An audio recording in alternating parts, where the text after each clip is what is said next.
Students, आज हम पढ़ेंगे प्रोबेबिलिटी। जो आप कक्षा 9th में और 10th में पढ़ चुके हो। अब 11th और 12th क्लास के अंदर प्रोबेबिलिटी थोड़ी अलग लेवल पे होती है, आप जैसा जानते हो। ये एंटायर मैथ से थोड़ा सा अलग पोर्शन है।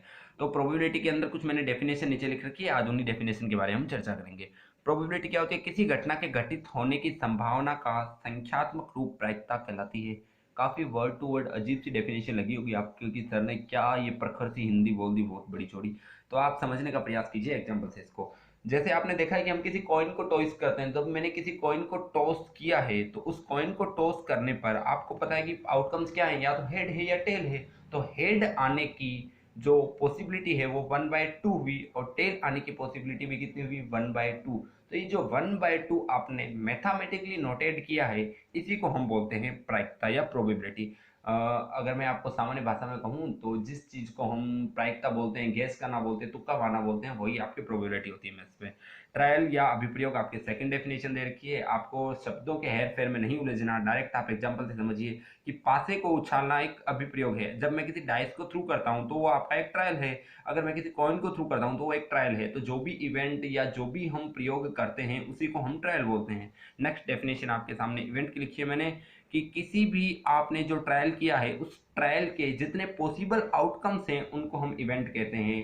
फॉर एग्जाम्पल, जैसे आपने एक डाइस को थ्रू किया है तो उसके पॉसिबल आउटकम्स क्या हुए सर? 1 2 3 5 और 6। तो उसके अंदर टोटल इवेंट कितने हो गए? 6। 1 आना एक इवेंट है, 2 आना एक इवेंट है। तो आप समझ गए इवेंट क्या होता है। इवेंट इट मीन्स ये हुआ कि किसी ट्रायल के पॉसिबल आउटकम्स, किसी अभिप्रयोग को करने पर उसके जो जो संभव परिणाम हो सकते हैं उन्हीं को हम घटनाएं बोलते हैं। अगली डेफिनेशन मैंने आपके सामने लिखी है सैंपल स्पेस की, जिसको हिंदी में प्रतिदर समष्टि ऐसा मैंने लिखा है। तो सैंपल स्पेस क्या होता है प्यारे बच्चों? जब आपने कोई इवेंट किया है तो उस इवेंट के जो पॉसिबल आउटकम्स है उनको अगर मैं एक ग्रुप बना के लिख दूं। फॉर एग्जांपल, आपने कहा कि सर मैं किसी डाइस को थ्रू कर रहा हूं, तो डाइस को थ्रू किया तो सर क्या हो सकते हैं पॉसिबल आउटकम्स? 1 2 3 4 5 और 6।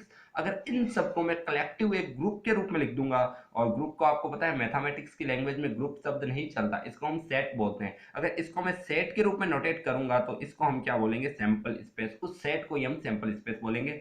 तो यहाँ पे एक मैंने डेफिनेशन भी लिखी है काफी वर्ड टू वर्ड, कि किसी यादृच्छिक प्रयोग के सभी संभव परिणामों का समुच्चय प्रतिदर समष्टि कहलाता है या सैंपल स्पेस कहलाता है, जिसको हम ऐसे नोटेट करते हैं। तो सैंपल स्पेस समझना होगा आपको, कि जैसे आपने किसी डाइस को थ्रू किया, जैसे मान लो आपने किसी कॉइन को टॉस किया है, तो कॉइन को टॉस करने पर हेड आएगा या टेल आएगा? तो हेड कोमा टेल, और इसको अगर मैं ब्रैकेट के अंदर डाल के लिख दूंगा तो ये आपका सैंपल स्पेस हो जाएगा। सैंपल स्पेस के अंदर जितने भी आपके एलिमेंट हैं उन सारे एलिमेंट्स को, each and every element of sample space आपका सैंपल पॉइंट कहलाता है, या उसको हम प्रतिदर्श बिंदु कहते हैं। और कुछ सामान्य परिभाषाएं हैं जिनको मैं आपको डायरेक्ट ऑरली बता देता हूँ, आप समझ जाओगे उनको। जैसे एक डेफिनेशन हमारे इंडिपेंडेंट इवेंट की या स्वतंत्र घटना की, तो ऐसा इवेंट जो किसी दूसरे इवेंट पर निर्भर ना करें, वो अपने आप में एक अलग ही इवेंट हो, उसको हम स्वतंत्र घटना बोलते हैं। फॉर एग्जांपल, कि एक कॉइन को टॉस किया जाता है और एक डाइस को थ्रू किया जाता है। तो कॉइन को टॉस करने पर हेड आ सकता है, टेल आ सकता है, और डाइस को थ्रू करने पर 1 2 3 4 5 6 आ सकते हैं। इन दोनों घटनाओं का एक दूसरे पर कोई प्रभाव नहीं पड़ने वाला, तो ऐसे इवेंट्स कहलाते हैं आपके स्वतंत्र घटनाएं या इंडिपेंडेंट इवेंट। और इसी प्रकार इसी के अपोजिट आप अगर देखोगे कॉम्प्लीमेंट्री इसके, तो आपके हो जाएगा अस्वतंत्र घटना, या जिसको हम आश्रित घटना बोलते हैं। तो इस प्रकार की उसकी डेफिनेशन भी उसके ठीक प्रकार की अपोजिट हो जाएगी। अगली डेफिनेशन हमारे होती है स्वतंत्र घटना के बाद आउटकम्स की। सर ये आउटकम्स क्या होता है? ये अनुकूल स्थिति, जो हमने डेफिनेशन या 9th-10th क्लास के अंदर हमने बहुत बार फॉर्मूला पढ़ा है कि सर प्रायिकता का फॉर्मूला अनुकूल स्थिति बटा कुल स्थिति। तो अनुकूल स्थिति वो होती है प्यारे बच्चों, जैसे हमने किसी इवेंट को किया तो उस इवेंट के अंदर हमने कहा कि एक डाइस को थ्रो करने पर 5 आने की प्रायिकता निकालो। आपको प्रोबेबिलिटी निकालनी है 5 आने की। तो 5 आना आपके लिए अनुकूल स्थिति हो जाएगा, आपका जो फेवरेबल आउटकम होगा वो 5 हो जाएगा। तो आपके अनुसार आप जो चाहते हो आउटकम वो आए, उस आउटकम को आप अनुकूल स्थिति कहते हो, या फेवरेबल आप इवेंट कहते हो उसको। और उसी के पास एक दूसरा और होता है जिसको हम पॉसिबल आउटकम बोलते हैं, जो मैंने कई बार वर्ड यूज भी किया है आज के वीडियो में, कि पॉसिबल आउटकम, पॉसिबल आउटकम।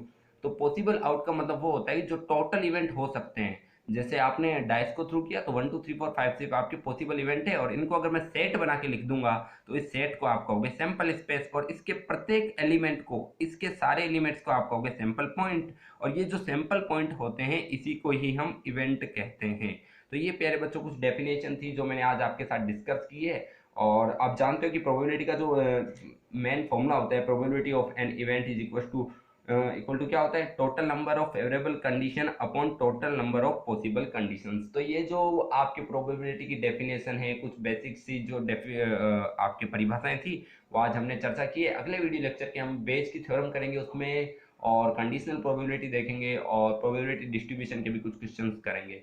तो लेकिन अगर वो सारी चीज़ें हमें करनी है तो हमारा बेसिक थोड़ा सा अच्छा होना चाहिए। और मैं आपको ये बताना चाहूँगा, ये एंटायर मैथ से थोड़ा सा अलग पार्ट है, क्योंकि यहाँ पे आपको लॉजिकल जो चीज़ है उस पर बहुत ज़्यादा टाइम लगाना है। जैसे आप बेस की थ्योरम को देखोगे तो लॉजिक पकड़ने में हमें 5-4 मिनट लग जाते हैं, क्वेश्चन सॉल्व करने में उतना टाइम नहीं लगता।